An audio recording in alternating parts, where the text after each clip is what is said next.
नाजरीन आदाब। प्रोग्राम शख्सियत में हम आपकी मुलाकात आज फुज़ैल जाफ़री साहब से कराएंगे।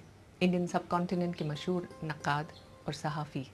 ये उर्दू की दुनिया में किसी तारुफ़ के मोहताज नहीं। वो जिन्हें पढ़ने का शौक़ है, इन्हें इनकी तनकीद के हवाले से जानते हैं, और जो इन्हें तनकीद के हवाले से नहीं जानते, वो इन्हें इनकलाब के एडिटर होने के हवाले से जानते हैं। वो अपने आप में कई शख्सियतें लिए हुए हैं।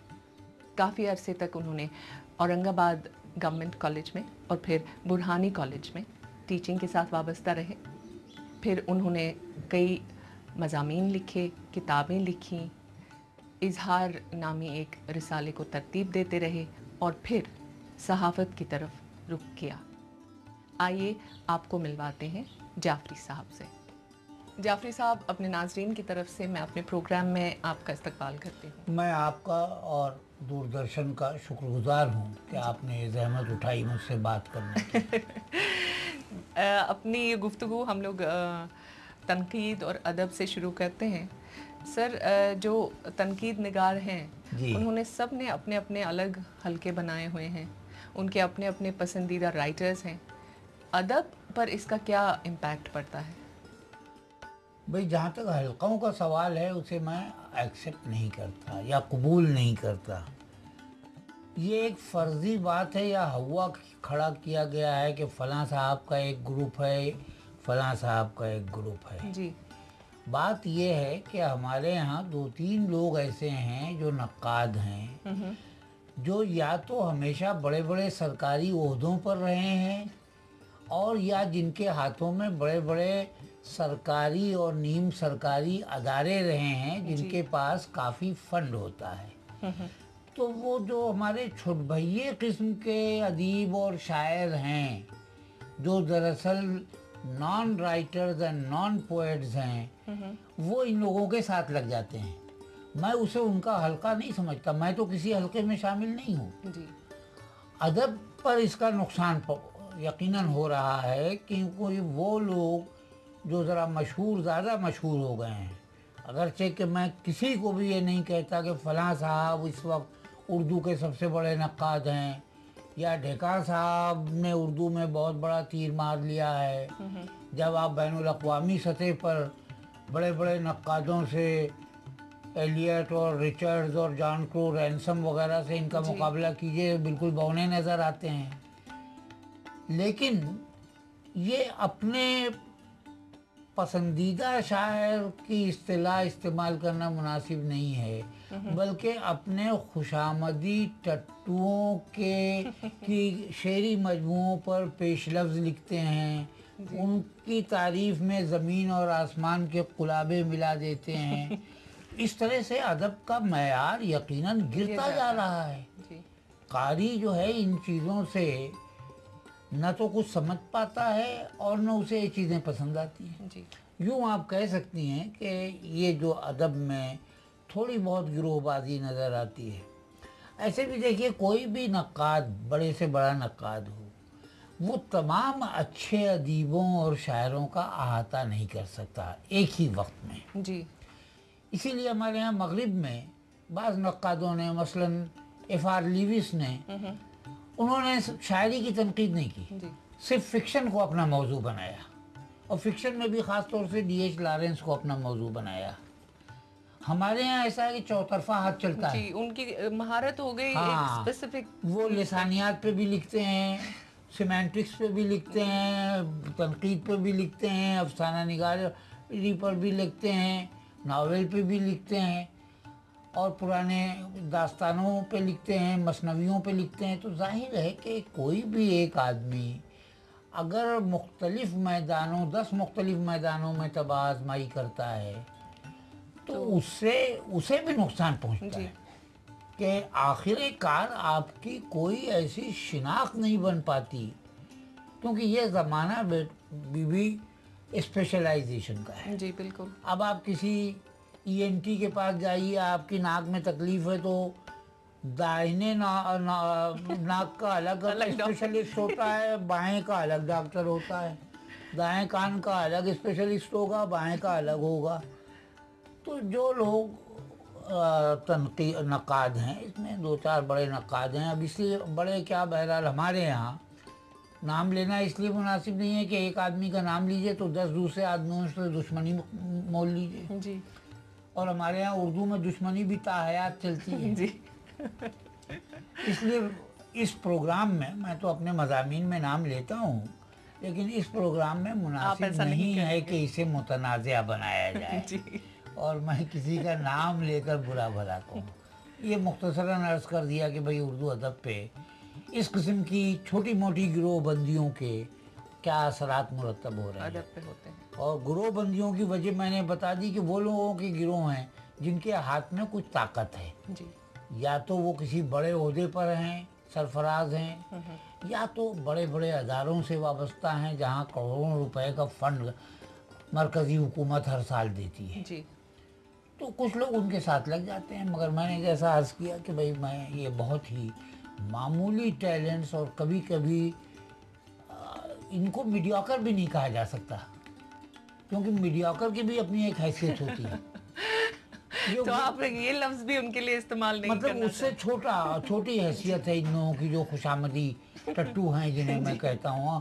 کشمیر میں تو بہت ٹٹو ہوتے ہیں تو لے جاتے ہیں ایک جگہ سے دوسری جگہ لوگوں کو. پر وہ بیچارے ٹٹو ہیں تو ٹٹو کہلاتے ہیں، کچھ اور کام کرنے کی کوشش نہیں کرتے. ٹٹو بنا دیے گئے ہیں محاوراتی طور پر، اور وہ اپنا وزن ڈھوئے چلے جا رہے ہیں اپنے سرپرستوں کا. ادھر پوسٹ ماڈرنزم اور اسٹرکچرلزم پر بہت کام ہوا ہے، اور آپ کا بھی یہ پسندیدہ موضوع رہا ہے. آپ کا سٹینڈ اپنے ہمارے ناظرین کو واضح طور پہ. میرا پسندیدہ موضوع نہیں ہے یہ. میں نے پوسٹ ماڈرنزم یعنی مابعد جدیدیت اور ساختیات، جی، کیونکہ ساختیات، پس ساختیات، ڈی کانسٹرکشن جس کا صحیح اردو ترجمہ آج تک نہیں ہو سکا، کوئی رد تشکیل کہتا ہے، کوئی ڈی کانسٹرکشن کا مطلب یہ ہوتا ہے کہ چھوٹی چھوٹی جزویات کو الگ کر کے ان کا مفہوم سمجھنا. تو وہ کسی تشکیل کو رد نہیں کرنا. پھر تھیری، اور آخر میں مابعد جدیدیت. جی.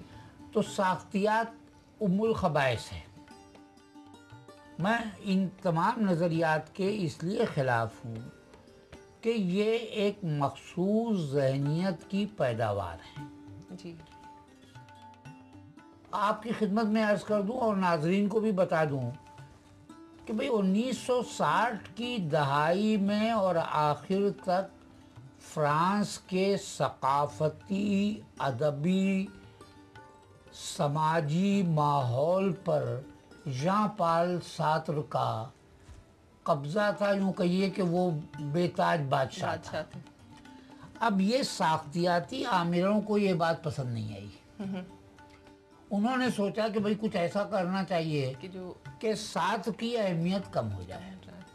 چنانچہ ژاک دریزا صاحب جو اس کے بانی ہیں ڈی کانسٹرکشن کے، انہوں نے ایک جگہ لکھا بھی ہے کہ میری سمجھ میں نہیں آتا کہ ساتھ جیسے معمولی ادیب کو فرانس میں اتنی اہمیت کیسے مل گئی اور اسے فرانس کا ضمیر کیسے کہہ دیا گیا. یہ چارلس ڈیگال نے کسی زمانے میں اپنی کیبنٹ اور حزب مخالف کے اراکین کو گرفتار کر لیا تھا. ژان پال سارتر کو گرفتار نہیں کیا تھا. جب اس سے پوچھا گیا کہ اسے کیوں چھوڑ دیا گیا تو انہوں نے کہا صاحب یہ ہماری قوم کا ضمیر ہے، اس کو گرفتار نہیں کر سکتے. اس سے یہ لوگ ناراض تھے. انہوں نے ساختیات کا شروع کیا. اب ساختیات میں ہے تو وہی جو پہلے ایلیٹ اور ریچرڈز وغیرہ کہہ چکے تھے، زبان بدل دی. ہم اگر علامت کہتے ہیں تو وہ اس کو سائن کہتے ہیں. جی. پھر نئے نئے الفاظ نکالے، لانگ، پارول، اور اندر کچھ نہیں ہے. ساختیات کے بانی یا موجد اعلیٰ رولا بارتھ صاحب نے ساختیات پہ ایک کتاب لکھی. پھر انہوں نے the author of is dead کا نعرہ لگایا، ایک کتاب لکھی. ان کا بیان یہ ہے کہ دا آتھر از ڈیڈ، لیکن جب ان کی اس کتاب پہ تبصرے ہونے لگے تو ہر تبصرے کے بعد ان کا خط آنے لگا کہ صاحب میرا مطلب یہ نہیں تھا، یہ تھا.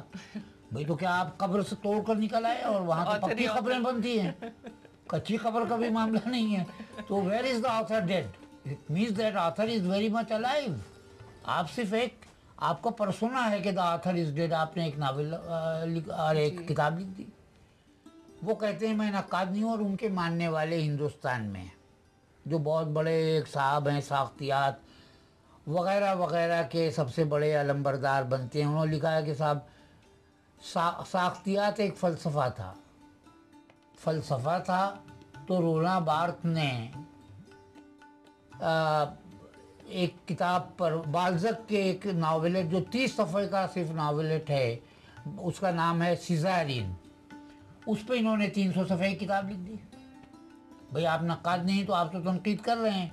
और 300 सफ़ात की किताब जब छप कर आई तो कारी ने देखा कि उसमें बाल्ज़क के नावल की जो कहानी थी वो तो बिल्कुल गायब हो गई है, ये एक नई कहानी करके इन्होंने रख दी। अब मैं इस गुफ्तगू को मुख्तसर करते हुए ये बता दूं कि 1954-55 में जब वियतनाम जंग का आगाज़ हुआ और सन 64-65 तक पहुँचते पहुँचते अमेरिका के लिए हालात नागुफ्ता-बे हो गए।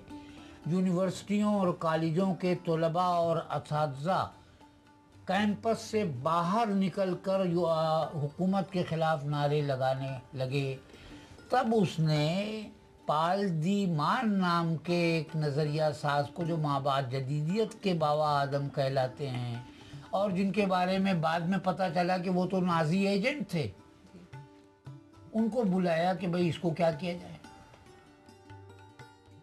पाल दी मान ने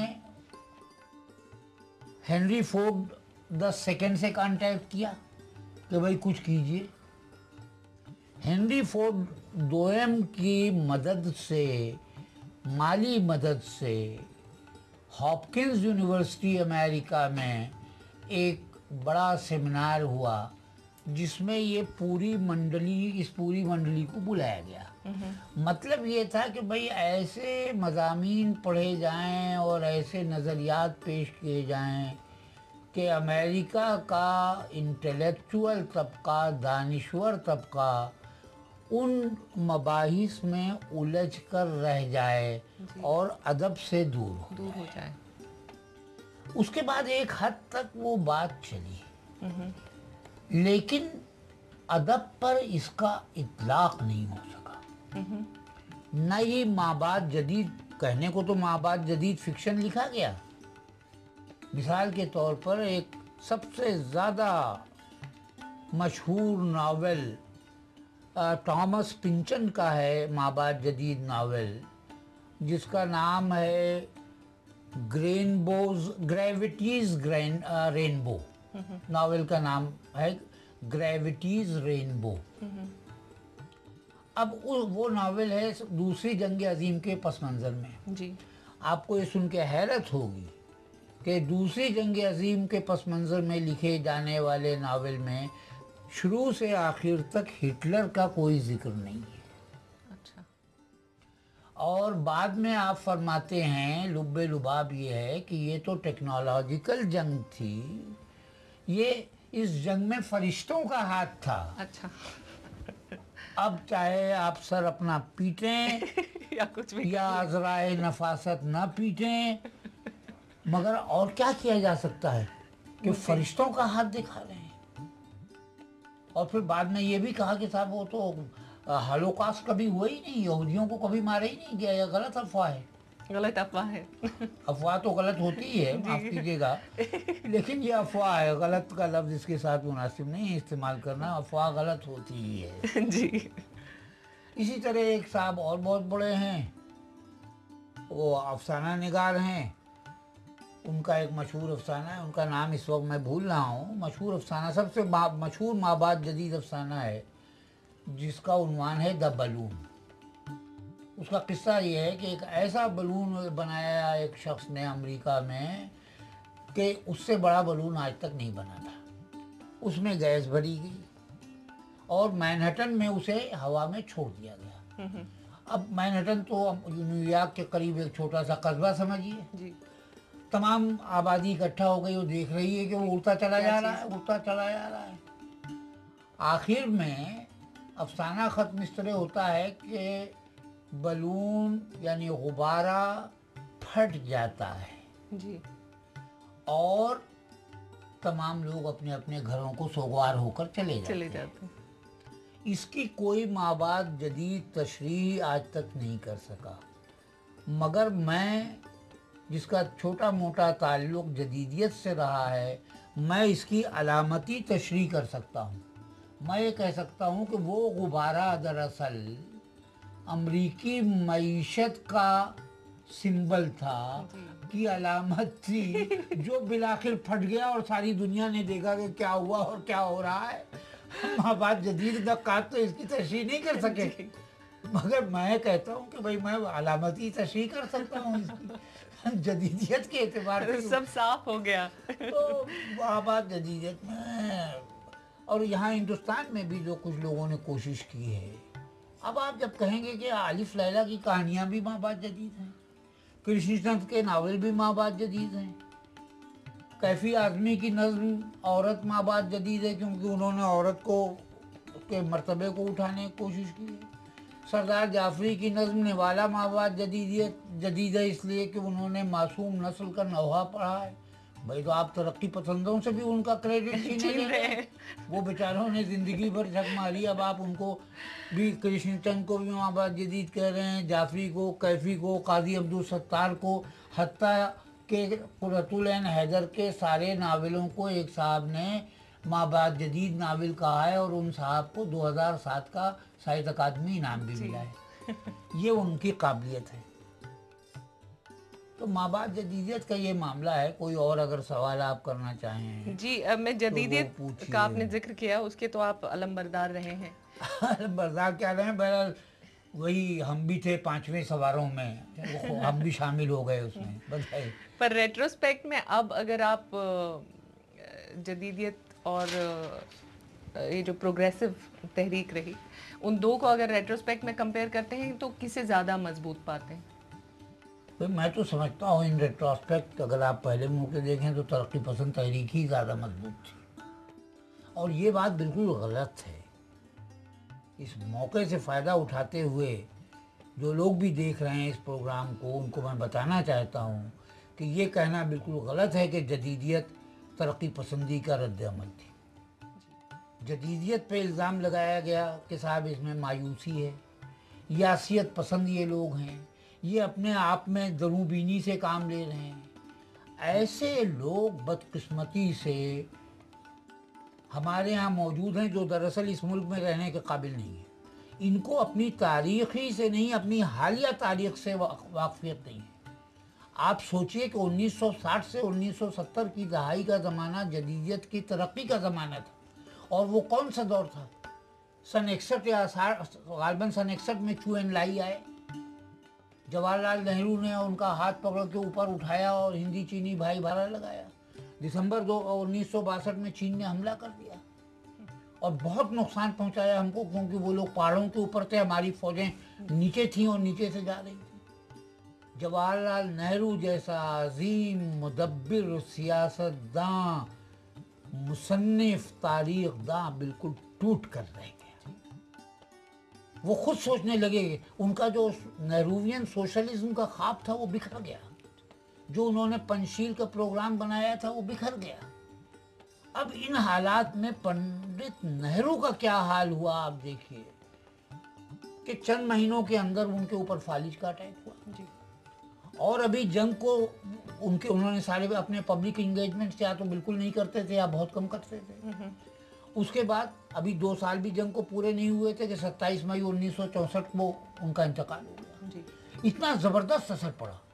उसके फ़ौरन बाद 1965, ज़्यादा तफसील में नहीं जा रहा हूँ, 1965 में पाकिस्तान ने हमला कर दिया हिंदुस्तान में, और बड़ा ज़बरदस्त हमला था। अगर हिंदुस्तान नया मगरबी पाकिस्तान की तरफ महाज न खोल देता और हमारी फ़ौजें लाहौर तक न पहुँच जाती तो मामला बहुत ख़तरनाक हो सकता था। उसके बाद जो बहुत कम लोगों को आज याद है, इस वक्त रिसेशन की बात हो रही है जिसको उर्दू में कसाद बाजारी कहते हैं। 1967 में जो रिसेशन यहाँ आया है वो अभी आपकी नस्ल ने नहीं देखा है। उस वक्त ये आलम था कि इंजीनियरिंग ग्रेजुएट्स प्राइमरी स्कूल के टीचर के लिए अप्लाई करते फिर रहे थे। जी। और चीज अशिया के दाम जो बढ़ने लगे सन 62 से, तो ये सिलसिला जारी रहा। तो सन 60 और 70 की पूरी दहाई में सिर्फ जदीद लिखने वाले पजमुर्दा नहीं थे, पूरा मुल्क पजमुर्दा था। जवाहरलाल नेहरू जैसा आदमी मायूस था। उसी मायूसी में तो उनकी लाजमी बनता है कि वो तो मतलब ये कि हमने तो जो हमको कहते हैं कि समाज से अलग हो गए, हमने तो समाज की अक्कासी की। जी। हमने कोई आइडियल, तरक्की पसंदों ने एक आइडियल इनकलाब ये ख्वाब दिखाया था। ख्वाब दिखाया था, वो ख्वाब पूरा नहीं हुआ, इसलिए हम उनके खिलाफ थे। दूसरी वजह ये थी कि जदीद लिखने वालों में बहुत से मार्क्सिस्ट लोग हैं। मैं भी अपने आप को छोटा मोटा मार्क्सिस्ट समझता हूँ, लेकिन हमने कभी एक्सेप्ट नहीं किया कि तरक्की पसंद मार्क्सिस्ट थे। ये स्टैलिनिस्ट थे, इनका पूरा ताल्लुक स्टैलिनिज्म से था। जी। और स्टैलिन में का जो निज़ाम था वो मार्क्स का निज़ाम नहीं था। जी। मार्क्स का निज़ाम तो 1922 में लेनिन के इंतकाल के बाद रूस से ख़त्म हो गया। इसलिए हम उस स्टैलिनिस्ट डिक्टेटरशिप के खिलाफ थे, जिसमें दसियों लाख लोगों को साइबेरिया के जंगलों में भेज दिया गया। कई बड़े बड़े अदीब और शायर, मतलब मायाकोविच की खुदकुशी कर ली। तो हम इसके खिलाफ थे कि भाई आप मार्क्सिस्ट के रास्ते से हट गए और आपने दूसरा रास्ता अख्तियार कर लिया। अब इनके और रूस के जो ताल्लुकात थे उस पर मैं कोई रोशनी नहीं डालूंगा, ये पब्लिक प्लेटफॉर्म है, दूरदर्शन है। M.K. धर साहब एक थे जो additional director of intelligence bureau के तौर पर चंद साल पहले रिटायर हुए हैं। उन्होंने एक किताब लिखी है द इनसाइडर्स स्टोरी, वो पढ़ लीजिए, तरक्की पसंदों का बड़ा तफसीली जिक्र है। तो जदीद लोगों ने कंट्रीब्यूट किया, मगर मुझे अफसोस है कि हम अगरचे के नून मीम राशिद या मीरा जी या अख्तरुल ईमान को तरक्की पसंद नहीं कह सकते, मगर उनके बराबर का कोई शायर हम नहीं पैदा कर सके। हम राजिंदर सिंह बेदी और सादत हसन मंटो और दूसरे लोगों, अहमद नदीम कासमी वगैरह के बराबर का कोई, बलवंत सिंह, इनके कदो कामत का कोई अफसाना निगार नहीं पैदा कर सके। फिर भी जदीद अफसाना निगारों में सुरेंद्र प्रकाश, बलराज मैनरा, अनवर सज्जाद, अहमद हमेश, इन लोगों ने काफ़ी जदीद अफसाने को माला माल किया। खुसूसन मैं सुरेंद्र प्रकाश के बारे में ये समझता हूँ कि उनका नाम अब बेदी साहब वगैरह के बाद लिया जा सकता है। वो बड़ा ज़बरदस्त अफसाना निगार था, अभी तक उसको पूरे तौर पे समझ, क्योंकि अभी ये ज़माना ऐसा है कि आपके पास इतना वक्त नहीं कि आप पूरे तौर पे समझें। अभी तो बीबी हमारे शायरों और अदीबों का बुनियादी कंसर्न अदब नहीं है, अदब समाजी तरक्की का जीना है जी। शोहरत हासिल करना है। एक गज़ल छपी, दूसरी गज़ल तैयार है, एक अफसाना छपा, दूसरा अफसाना तैयार है। तनकीद की किताबें लिखी जा रही हैं जिसमें अंदर कुछ निकलता नहीं, आप उसे निगल भी नहीं सकते, उगल भी नहीं सकते, फिर वो जहाँ उसकी सही जगह है वहाँ पहुँचा दी जाती है जी। तो जदीद लिखने वालों ने, शायरों ने ख़ास तौर से, हमारे कई शायर, अहम शायर उभरे। मिसाल के तौर पर जदीद नक्कादों ने काजी सलीम का और शफीक फातिमा शेरा का बहुत कम जिक्र किया है। मैं समझता हूँ कि ये दो अहम तरीन जदीद शायर हैं। काजी सलीम का भी इंतकाल हो गया 2-3 साल पहले, शफीक फातिमा शेरा अभी भी हैं। उनकी तरफ इन लोगों ने ध्यान नहीं दिया, वो ओरिजिनल शायर थे। और बाकी जो मशहूर हुए उनका नाम लेकर मैं कोई मज़ीद तनाज़ा नहीं पैदा करना चाहता। तो वो सब एक ग्रुप है।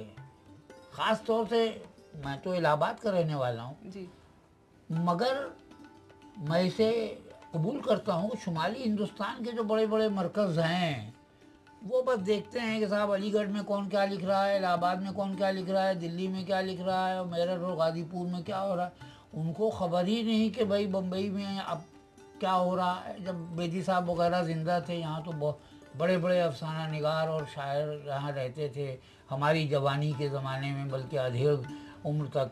और बहुत बाद में जाफ़री साहब का इंतकाल तो 2001 میں ہوا اگست میں. تو شاعر ہمارے یہاں اہم ہوئے لیکن وہ بھی ایسے نہیں ہوئے کہ ہم ان کا موازنہ اختر الایمان یا راشد یا ان سے کر سکیں. لیکن فیض صاحب کا موازنہ ان سے کیا جا سکتا ہے, مخدوم محی الدین کا موازنہ کیا جا سکتا ہے, علی سردار جعفری کا موازنہ کیا جا سکتا ہے. ان کی خراب نظمیں اپنی ہیں, خراب غزلیں تو فراق گورکھپوری تک کے یہاں مل جاتی ہیں, جو میرے نزدیک غالب کے بعد سب سے بڑے غزل گو ہیں ہمارے اردو کے.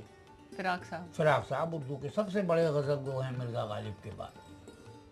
انہوں نے اردو غزل کو جو دیا ہے, اب اسے وقت نہیں ہے بتانے کا, اردو غزل کی کایا پلٹ جی. تو جدیدیت نے اپنا رول ادا کیا, اپنا کردار ادا کیا, وہ وقت کی ضرورت تھی. ہم یہ نہیں کہتے کہ صاحب ترقی پسندوں کی ایک کمزوری تھی کہ وہ ابھی تک انہوں نے اس کو تسلیم نہیں کیا کہ تحریک مر چکی ہے. سردار جعفری نے تو اعلان کر دیا تھا کہ تحریک ختم ہو چکی ہے. جی. ترقی پسند خیالات رہیں گے, ہمیشہ رہیں گے, مگر کچھ لوگ ہمارے یہاں ابھی بھی جب دیکھیے ایک انجمن ترقی پسند مصنفین بنا کے کھڑے ہو جاتے ہیں. تو جدید لوگوں کو بھی چاہیے کہ اب وہ جدیدیت پہ زور نہ دیں.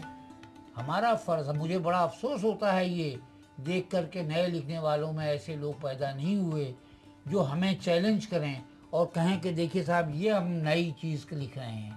اسی ڈرے پہ شاعری چلی جا رہی ہے. کچھ افسانہ نگاری میں البتہ ایسا نظر آتا ہے کچھ تبدیلی ہوئی ہے, ریڈیکل یا انقلابی تبدیلیاں تو نہیں ہوئی. جیسے بعض لوگ کہتے ہیں صاحب افسانے میں کہانی واپس آ گئی. کہانی کیا کوئی بدکردار عورت تھی جو گھر سے بھاگ گئی تھی اور پھر در در کی ٹھوکریں کھانے کے بعد گھر واپس آ گئی. کہانی موجود تھی, کہانی کہنے کا انداز بدل گیا تھا. کہانی تو جتنی سرین پرکاش کے افسانوں میں ہے اتنی اور نہیں ہے. لیکن ہمارے ہاں سن 70 کے بعد 4-5-6 ایسے افسانہ نگار پیدا ہوئے جنہوں نے جدید افسانے کے ڈھرے سے اپنے آپ کو الگ کر دیا, اور انہوں نے آپ کہیے کہ پریم چند سے لے کر بیدی صاحب تک کی روایت سے خود کو منسلک کر دیا. تو افسانے میں تو یہ ہوا, مگر شاعری میں ابھی تک میں نے یہ نہیں دیکھا. 2-1 نام آپ کو نظر آئیں گے جن کے یہاں کچھ رمق مل جاتی ہے. وہ کون سے نام ہیں؟ بھائی میں صلاح الدین پرویز کی شاعری کو پسند کرتا ہوں. جی. میں عنبر بہرائچی کی شاعری کو پسند کرتا ہوں. اس امید کے ساتھ کہ آپ جیسے لوگ اردو صحافت میں پھر سے آئیں, اسے مشن بنائیں, پروفیشنل بنائیں, اور اردو ادب اور اردو کلچر کا پھر سے بول بالا ہو, ہم آپ سے اجازت لیتے ہیں اور آپ کا شکریہ. میں ایک بار پھر آپ کا شکریہ ادا کرتا ہوں کہ آپ نے اتنی زحمت اٹھائی, اور دوردرشن کا بھی شکریہ ادا کرتا ہوں کہ آپ نے مجھ سے گفتگو کرنے کی تکلیف گوارا کی. عام طور سے مجھ سے کوئی بات کرتا نہیں اور ہم اسے اپنی خوش نصیبی سمجھتے ہیں کہ آپ سے بات ہوئی اور آپ نے اپنے تاثرات ہمارے ناظرین تک پہنچائے. یہ آپ کی عنایت ہے. شکریہ. ناظرین, پروگرام شخصیت کا یہ انتہائی معلوماتی ایپیسوڈ یہیں ختم ہوتا ہے. ایک نیا ایپیسوڈ لے کے آپ سے پھر ملاقات ہوگی. آج کے لیے اجازت دیجیے. شب بخیر.